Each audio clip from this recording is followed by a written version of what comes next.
आता नमस्कार, मी पंजाब डक. आज आहे 18 मे 2025 आणि मी आता हरिद्वार येथे आहे आणि हरिद्वारहून आता दिल्लीकडे जात आहे. तर या ठिकाणाहून परत आपल्या महाराष्ट्रातल्या शेतकऱ्याला अंदाज देणार आहे. तर राज्यातल्या सर्व शेतकऱ्याला सांगू इच्छितो की तुम्ही काय करा, जशी वेळ भेटेल तशी तुम्ही शेत तयार करून ठेवा. कारण की राज्यामध्ये आज 18 मे पासून तर 31 मे पर्यंत धो पाऊस पडणार आहे, मुसळधार पडणार आहे. म्हणून हा अंदाज लक्षात घ्यायचा. सांगायचं झालं तर पाऊस मुसळधार कसा असणार आहे, पहिल्यांदा मुसळधार पाऊस सांगतो.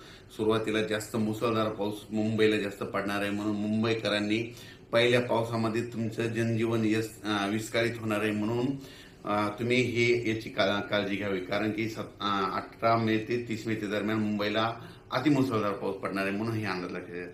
त्याच्यानंतर नाशिक जिल्ह्यासाठी देखील अतिमुसळधार पाऊस पडणार आहे. म्हणून हा अंदाज लक्षात घ्यायचा.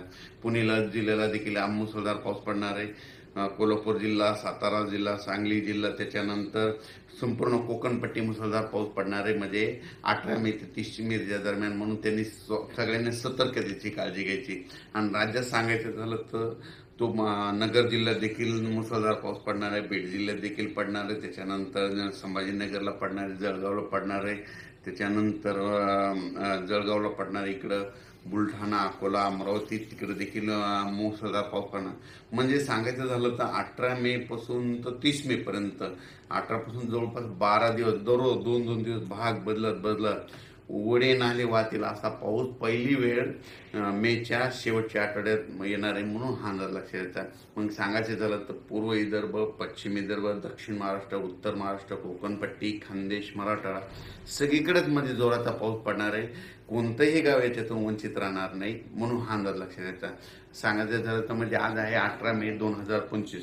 म्हणजे आजपासून जवळपास 12 दिवस राज्यात दररोज वेगवेगळ्या भागात जोराचा पाऊस पडणार आहे. वड्याला पाणी येणार आहे, नाल्याला पाणी येणार आहे, नदीला देखील. म्हणजे ना त्याच्यानंतर 22 मे ते 30 मे दरम्यान नद्याला देखील पाणी येणार आहे. म्हणून हा अंदाज लक्षात घ्यायचा. म्हणजे बऱ्याच काही अशा नद्या आहेत त्यांना देखील म्हणजे ओढे नाले वाहणार आहेत. म्हणून हे लक्षात घ्यायचं. अन्न द्यायला देखील पाऊस येणार आहे. म्हणून हा अंदाज लक्षात घ्यायचा. पण काय झालं, परिस्थिती अशी की महाराष्ट्रातल्या शेतकऱ्याच्या आणखीन शेतं दुरुस्त नाहीत. शेतकऱ्याला सांगू इच्छितो, ह्या म्हणजे 12 दिवसामध्ये काही भागामध्ये पाऊस नसणार. त्यावेळेस तुम्ही काय करा, रोटावेटर, कल्टिवेटर करून तुम्ही तुमचे शेत तयार करून ठेवा. कारण की राज्यामध्ये म्हणजे 18 मे ते 30 मेचा खूप जोराचा पाऊस पडणार आहे. एवढा मान्सूनपूर्व पाऊस तुम्हाला कधी पाहायला भेटणार नाही. इतका पाऊस हा तुम्हाला या ठिकाणी दिसणार आहे. हा मुसळधार पाऊस तुम्हाला सांगायचं झालं तर कोल्हापूर जिल्ह्याला खूप पडणार आहे. त्याच्यामुळे कोल्हापूर देखील नदीला पाणी येणार आहे. म्हणून कोल्हापूरवाल्यांनी लक्षात द्यायची. पुणे जिल्ह्याला देखील झोडपून काढणार आहे. पुणे जिल्ह्यामध्ये देखील मुसळधार पाऊस पडणार आहे.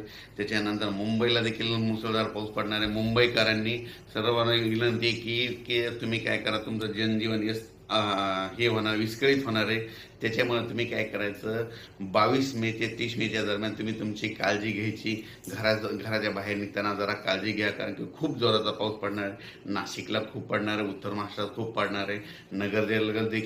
नगर जिल्ह्यात पहिली वेळ असेल की पहिल्या पावसामध्ये तुमचे ओढे नाले भरून जाणार आहे. छोट्या छोट्या बंधाऱ्यामध्ये पाणी देखील येणार आहेत. म्हणून नगर जिल्ह्यासाठी अंदाज बाली सगळ्यात जास्त बीड जिल्हा. म्हणजे बीड जिल्ह्यात काय झालं, पाणी टंचाई असल्यामुळं बीड जिल्ह्याला सगळ्यात आनंदाची बातमी म्हणजे त्यामध्ये कडाष्टी देखील. म्हणजे त्या ठिकाणी छोटे छोटे बंधारे सगळे ह्या पावसामध्ये तुडुंब भरून जातील.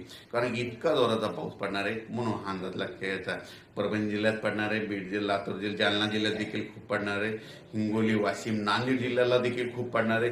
म्हणून नांदेडकरांनी काळजी घ्यायची गरज आहे. कारण की हा पाऊस जोराचा राहणार आहे. त्याच्यामध्ये विजाचं प्रमाण असणार आहे. माझी शेतकऱ्याला परत एक विनंती, विजा कडकडत असताना झाडाखाली थांबत जाऊ नका.